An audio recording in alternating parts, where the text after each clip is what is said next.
Toronto কবিতা উৎসবে উপস্থিত সম্মানিত কবিবৃন্দ এবং কবিতা প্রেমী বন্ধুগণ, আজ কবিতার দিন এবং টরন্টো শহরে আমাদের বাংলাভাষী মানুষদের উদ্যোগে এমন যে একটি আয়োজন করা হয়েছে, তার জন্য আমরা যারা সাহিত্যপ্রেমী মানুষ আমরা অনেক আনন্দিত, উৎফুল্ল এবং কৃতজ্ঞ বোধ করছি। ব্যক্তিগতভাবে হয়তো আমি ততটা কবি নই যেমন আমাদের অনেকেই আছেন, তবে কবিতা নিয়ে কাজ করতে পছন্দ করি। আমার মনে হয় সুমন ভাইয়ের সাথে এখানে আমার একটা সাযুজ্য থাকবে, কারণ আপনারা জানেন যারা সাহিত্য পড়েন তারা সাহিত্যের সকল ধারার সাথে কবিতাকেও ব্যবচ্ছেদ করতে পছন্দ করেন, মূল্যায়ন করতে পছন্দ করেন। কবিতা নিয়ে যখনই কথা বলতে চাই তখন একটি প্রশ্ন আমাদের মাথায় কিন্তু চলে আসে, সেটি হচ্ছে এই যে কোন একটি রচনা সেটি কতখানি কবিতা, সেটি কি কবিতা হয়েছে নাকি সেখানে কবিতার বিচ্যুতি ঘটেছে। এবং এই বিশ্লেষণ যখন আমরা করতে যাই তখন যারা কবিতা বিষয়ক তাত্ত্বিক তাদের কথা আমাদের মাথায় ঘুরতে থাকে এবং আপনাদের অনেকের সাথে আমার মাথায়ও ঘুরতে থাকে এই একবিংশ শতাব্দীর আধুনিক কবিতার অন্যতম গুরুত্বপূর্ণ মানুষ টি.এস. এলিয়টের কথা। আপনাদের জানা আছে টি.এস. এলিয়ট তার বিখ্যাত যে গ্রন্থ ট্র্যাডিশন অ্যান্ড ইন্ডিভিজুয়াল ট্যালেন্টস, সেই গ্রন্থে লিখেছিলেন, poetry is not turning loose of emotion but an escape from emotion. It is not the expression of personality but an escape from personality.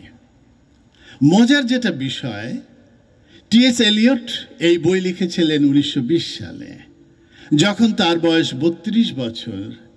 এবং আপনাদের অনেকের জানা আছে এর আগে এলিয়টের যে একটি কবিতা অনেক গুরুত্বপূর্ণ হয়ে উঠেছিল সেটি হচ্ছে the love song of J Alfred Prufrock. এবং এই যে তত্ত্বকথাটি তিনি দিয়েছেন তারপরে কিন্তু এলিয়ট 2 বছর পরে 1922 সালে লিখলেন দ্য ওয়েস্টল্যান্ড, এবং তার অনেক পরে 1944 সালে এসে তিনি লিখছেন ফোর কোয়ার্টেটস। ফোর কোয়ার্টেটস আমার খুব পছন্দের, মনে হয় যে সেখানে 4টা তো কোয়ার্টেট, তার যে শেষটা যে লিটল গিডিং, তাতে পৃথিবীর শ্রেষ্ঠ পংক্তির সমাহার ঘটেছে। আমি যদি খুব এক্স্যাক্ট করে সেখান থেকে পড়ি, তিনি লিখেছেন, what we call the beginning is often the end, and to make an end is to make a beginning. The end is where we start from. এই যে কবিতার লাইনকে এই জায়গাটায় নিয়ে আসা, আপনারা যদি খেয়াল করেন আমাদের বাংলা কবিতায় রবীন্দ্রনাথ সেই মহিরুহ, তার প্রতিপক্ষ অবস্থানে যে পঞ্চ পাণ্ডব ছিলেন তারা কিন্তু রবীন্দ্রনাথকে তার শৈলীর কারণে আঘাত করেছেন। কিন্তু মজার বিষয় এই যে পঞ্চ পাণ্ডব, এবং আমার মনে হয় যে রবীন্দ্রনাথ যেন দ্রোণাচার্য। সেই রবীন্দ্রনাথ তিনি তার জীবনের শ্রেষ্ঠ কবিতা কিন্তু লিখেছেন জীবনের শেষ ভাগে, যখন তিনি অসুস্থ হয়ে আছেন রোগশয্যায়, এবং সেখানে কিন্তু তিনি উচ্চারণ করলেন, প্রথম দিনের সূর্য প্রশ্ন করেছিল সত্তার নতুন আবির্ভাবে, কে তুমি? মেলেনি উত্তর। এই যে বাক্য, এই যে পংক্তি, এটি কিন্তু রবীন্দ্রনাথের আগে আসেনি। এই যে সময়ের সাথে সাথে রবীন্দ্রনাথ, ওই দ্রোণাচার্য কিন্তু ওই ভীমের সাথে, ওই অর্জুনের সাথে, ওই জীবনানন্দ দাশের সাথে, ওই বুদ্ধদেব বসুর সাথে তাল মিলিয়ে নিজেকে পরিণত করেছেন, পরিবর্তন করেছেন। এটি আমার কাছে খুব গুরুত্বপূর্ণ মনে হয়। এবং কবিতা নিয়ে যখনই আমরা ভাবতে যাই যে কোনো একটি জিনিস কবিতা হয়েছে কি হয়নি, এই সময় আরও যাদের কথা আমাদের মনে পড়ে, the fathers of English romanticism. 1798 সালে বেরিয়েছিল সেই বিখ্যাত কাব্যগ্রন্থ লিরিক্যাল ব্যালাডস। এবং one of the two fathers, আপনারা জানেন, উইলিয়াম ওয়ার্ডসওয়ার্থ, তিনি বলেছিলেন, poetry is the spontaneous overflow of powerful feelings. It takes its origin from emotion recollected in tranquility. এবং দ্য আদার ফাদার, আমি এরকম করে বলি, মানে ওয়ার্ডসওয়ার্থের কলিগ, তার সহযাত্রী, যিনি বায়োগ্রাফিয়া লিটারেরিয়া লিখেছিলেন, তিনি বলেছিলেন, prose is words in the best order, and when the best order is done with the best words, then it is poetry. মানে হচ্ছে best word in best order. এবং আমি যখন এ দুজনকে ভাবি, কারণ আসলে যারা কবিতা নিয়ে তত্ত্ব দিয়েছেন, তারা নিজের কবিতাকেও কিন্তু নিজের তত্ত্ব দিয়ে যে উদ্ধার করে দেয়া যাবে তা কিন্তু নয়। সে কিন্তু, মানে আমি যে টি.এস. এলিয়টের কথা বলছি, এলিয়টের যে থিওরি, ওই থিওরি দিয়ে কিন্তু তার নিজের কবিতাকেও ইউ ক্যান রিফিউট। সেরকম ওয়ার্ডসওয়ার্থ এবং কোলিরিজের কবিতাকেও ইউ ক্যান রিফিউট। এবং এদের দুজনের ভাবনাকে আমি এক জায়গায় করে একটা ডেফিনেশন দিতে চাই, সেটা হচ্ছে, poetry is the spontaneous overflow of powerful feeling expressed with the best order in best order, with the best word in best order. এইটাকে আমি ব্যাখ্যাটাকে এভাবে করতে চাই।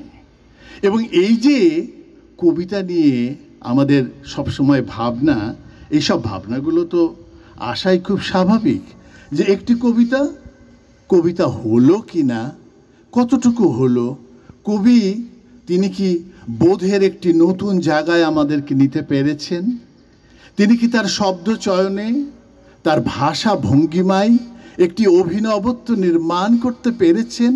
এই প্রশ্ন কিন্তু আমাদের থাকবেই, এবং এই প্রশ্ন শাশ্বত প্রশ্ন। তাই বলে যে আমরা থেমে যাব তা কিন্তু নয়, আমরা থামবো না, আমরা যেতে থাকবো। এবং আমাদের চারপাশে, এমনকি আমার নিজের ভেতরেও এই প্রশ্ন বারবার আসতে থাকবে যে আসলে আমি যা লিখছি সেটি কতখানি কবিতা হচ্ছে অথবা হচ্ছে না। এখন এই প্রশ্নটি আপনাদের সামনে দিয়ে আমি চলে যাব যে আমার এই জিনিস কবিতা হয়েছে কি হয়নি। এবং তার জন্য, যেহেতু আজকে কবিতা উৎসব, আমি একটা কবিতা পাঠ করি। আমি তো কবিতা লিখতে পারি না। এই কবিতাটা লিখেছিলাম এই 2014 সালে টরন্টোয় আসার পর। টরন্টোয় আসার পরেই 20-25টা কবিতা হয়েছে মাত্র, এখনো বইয়ের আকারে যায়নি। শিরোনাম ছিল, কবিতা লেখা শেখা হলো না আমার।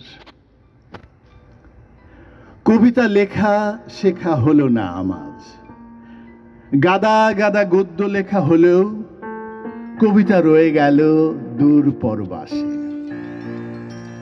যদিও প্রাণের টান কমেনি সামান্যটুকু, কবিতা পড়তে গিয়ে ছন্দের বিচিত্র অনুভূতি মোহিত করেছে আমাকে। অলিগলি খুঁজে বেরিয়েছি কবিতার সৌন্দর্য, যেমন প্রেমজন খোঁজে সকাল থেকে সন্ধ্যা অথবা রাত পেরিয়ে দিন, কিন্তু কবিতা লেখা শেখা হলো না। সুনীল যখন শেখায় বরুণার বুকে সুগন্ধি খুঁজতে, আবুল হাসানে যখন নিজের ভালোবাসার প্রতিচ্ছবি দেখি, রাম বসু পড়তে গিয়ে যখন নিজেই প্রতিবাদে হাঁক দিয়ে উঠি, সুভাষ মুখ যখন 21শে ফেব্রুয়ারিকে স্বাধীনতার চাবিকাঠি বানায়, আমার বড় ইচ্ছে করে কবিতা লিখতে।